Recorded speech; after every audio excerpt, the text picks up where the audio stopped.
So welcome to Jumbo IS and welcome to our lecture series called Daily MCQ Practice. In this lecture series, we cover a particular day's current affairs through a set of 4 to 5 MCQs. The idea behind this lecture series is very simple. We want you to revise your current affairs and we want you to revise them through MCQ practice because it is the best way to revise. Now, 4 to 5 MCQs covered on a daily basis. If you make it a daily habit of yours, well, these 4 to 5 MCQs would add up to more than 1200 MCQs by the time you're ready for your prelims examination. So you wouldn't have to worry about your current affairs portion as far as your prelims examination is concerned because 1200 MCQs from the topic of current affairs alone, I'm not talking about static subjects like polity, geography, just current affairs are more than sufficient.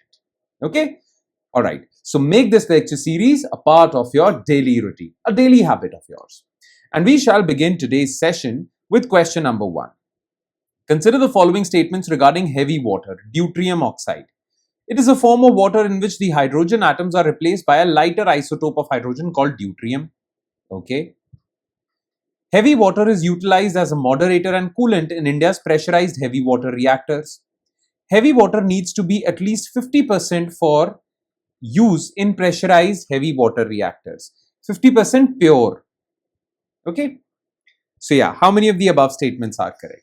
Now look, hydrogen has, two more isotopes. There are 3 isotopes of hydrogen. Okay. Now all you should know this, that isotopes are those elements which have same atomic number but different mass number. I hope you know this, right? Now hydrogen has 3 isotopes: hydrogen, deuterium, tritium. Okay. Hydrogen is the lightest, deuterium is heavier, and tritium is the heaviest. Now, hydrogen forms water, H2O, deuterium forms water, D2O, and tritium also forms water, T2O. Now, since hydrogen is lighter than deuterium, well, that is why D2O is like water only, but it is called heavy water, right? So, it is a form of water in which hydrogen atoms are replaced by a lighter, no heavier isotope of hydrogen. Deuterium is a heavier isotope of hydrogen. Okay, so first statement is false. Now, heavy water is quite useful because you see, India produces nuclear power, okay, or nuclear electricity. Now, for this, we utilize nuclear reactors, and the most dominant form of nuclear reactors used in India. Well, India basically uses two types of nuclear reactors. One is pressurized heavy water reactors, and the other is boiling water reactors. Okay. Now, India has 22 nuclear reactors, of which 18 are pressurized heavy water and 4 are boiling water reactors, right? So, the most dominant form of nuclear reactor is pressurized heavy water reactor. In this pressurized heavy water reactor, well, uranium is used as a fuel, but heavy water is used as moderator to slow down the speed of emitted neutrons and coolant also. Okay, so second statement is correct. Now, for use in pressurized heavy water reactors, heavy water needs to be 99% pure. And heavy water has a tendency of becoming impure every now and then. That is why it needs to be distilled every now and then to reach 99% purity for use in pressurized heavy water reactors. So, it's not 50%, it's 99%. Okay, so this statement is false. Okay, only one statement is correct. The answer is A. Alright, question number 2.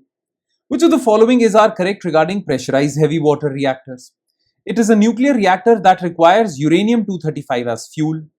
The high pressure in this reactor prevents the heavy water from boiling, allowing for higher operating temperatures. Majority of nuclear reactors in India are pressurized heavy water reactors. Pressurized heavy water reactors can be refueled only when the reactor is not operating. Okay. Now, look, pressurized heavy water reactor is the most dominant form of nuclear reactors used in India. We have just discussed it. 18 reactors in India are pressurized heavy water reactors. So, majority of nuclear reactors are PHWRs? Yes. Now, the special thing about pressurized heavy water reactor is that generally nuclear reactors require enriched uranium.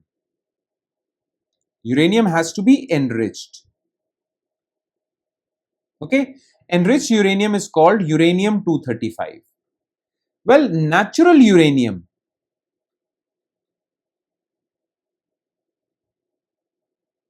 is uranium 238. 238 is the mass number. Okay, so both of them are isotopes of each other. Now this is natural uranium, and you have to enrich it to make it enriched uranium, which is used in nuclear reactors, right? The special thing about pressurized heavy water reactors is that it can use natural uranium as fuel. So you don't need enrichment centers for enriching uranium. Okay, so it is a nuclear reactor that requires uranium 235. No, uranium 238, natural uranium as fuel. First statement is false. Now, the reason why we pressurize heavy water, okay, the reason for pressurizing heavy water is that at high pressures, the boiling point of water increases. Therefore, it can operate at higher temperatures without boiling. Otherwise, it would boil, become steam, and run away, right? So, we need this water in liquid form. But we want this reactor to operate at higher temperatures also. That is why we put high pressure on it. So, high pressure in this reactor prevents heavy water from boiling? Yes. Now, pressurized heavy water reactors can be refueled only when the reactor is not operating? No, the special thing about these reactors is that while this reactor is operating, you can still refuel it. This is known as on-power refueling. So, when it is functioning, you still can refuel it. Okay, so this is false. The answer is 1, 2 and 3 only. D. Okay. Question number 3. Which of the following statements is correct regarding International Court of Justice?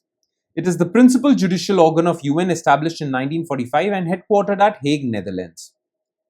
ICJ is composed of 15 judges elected for 9-year terms by UNGA General Assembly and UN Security Council.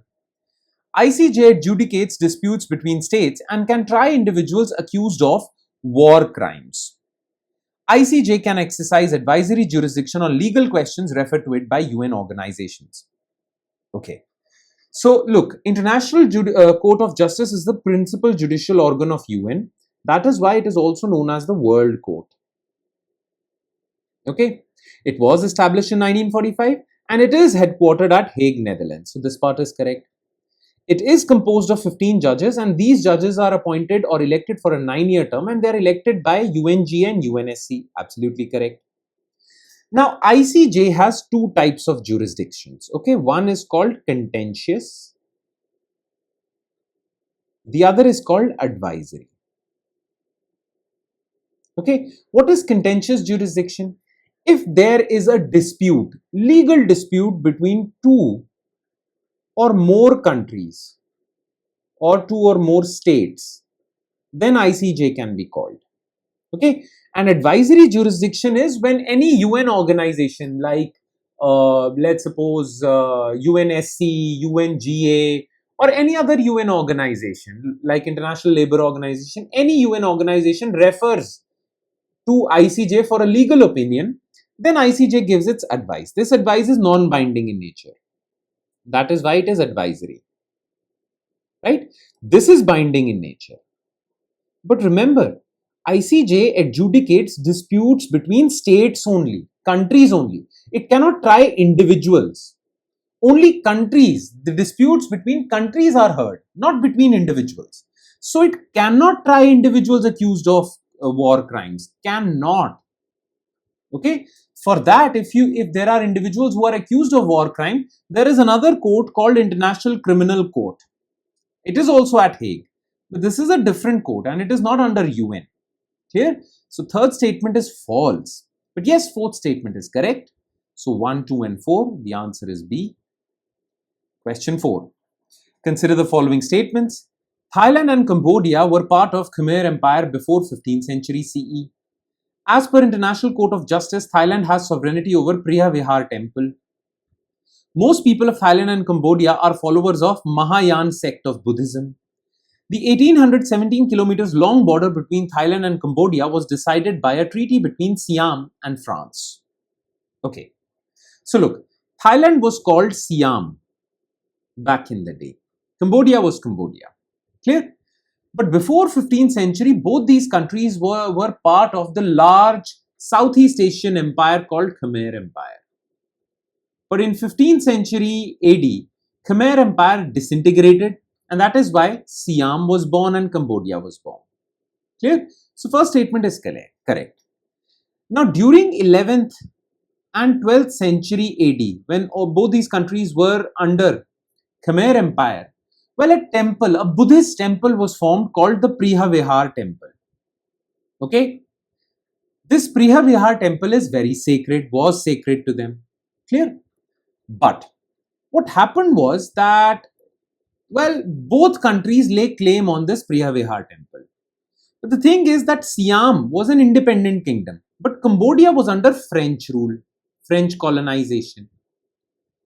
Now, well, the French basically subdued Siam kingdom. Okay, they were subduing them, but in the end, both these countries, Siam and French, basically, because France was ruling Cambodia, okay, they decided a treaty, they signed a treaty, and as per that treaty, the 1817 kilometers long border was created between Thailand, the Siam and Cambodia. But the thing is, this Prihvihar temple lies just at the border. And as per French maps, this Prihvihar temple lies in Cambodian territory. But Siam or Thailand lays claim on it. And that is why this has become a disputed border. Clear? So fourth statement is also correct. Now in 1956, Thailand attacked Cambodia and took control of Prihvihar temple. Cambodia went to ICJ in 1962. And ICJ basically said that Prihvihar temple belongs to Cambodia and therefore Thailand should hand it over. Thailand did that. So second statement is correct because as per ICJ, Cambodia has sovereignty over Prihvihar temple. Now both Thai people and Cambodian people, they follow Buddhism, but not Mahayana sect of Buddhism. They follow Theravada sect of Buddhism. Theravada sect also known as Heenan. Okay, so this statement is also false. 1 and 4 are only correct. The answer is D. And last, which of the following statements are correct? The first ever grassland bird census was conducted at Desert National Park, Rajasthan. The census was conducted using passive acoustic recorders and machine learning tools like BirdNet. The survey prioritized 10 species that are either globally threatened or endemic to the region. Okay, now listen to me. The thing is that recently the first ever grassland bird census was conducted to count the different threatened vulnerable bird species found in Kaziranga National Park. Okay, Kaziranga National Park is in Assam. So first statement is false. It is not Desert National Park, it's Kaziranga National Park. Now generally bird census are done by visual spotting. You see the bird or you capture the bird on camera and then you count them. But the thing is, this is a very challenging process because some birds are shy, small, they camouflage very easily, so they are not visible. That is why in this census, passive acoustic recorders were used. These voice recorders were placed high up in the tree.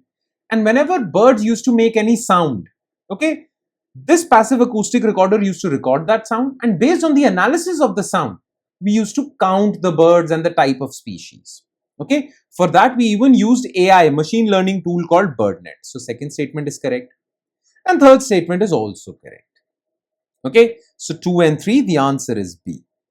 And with that, we conclude today's session. Thank you so much for watching, everyone. And I'm sure it has added value to your preparation.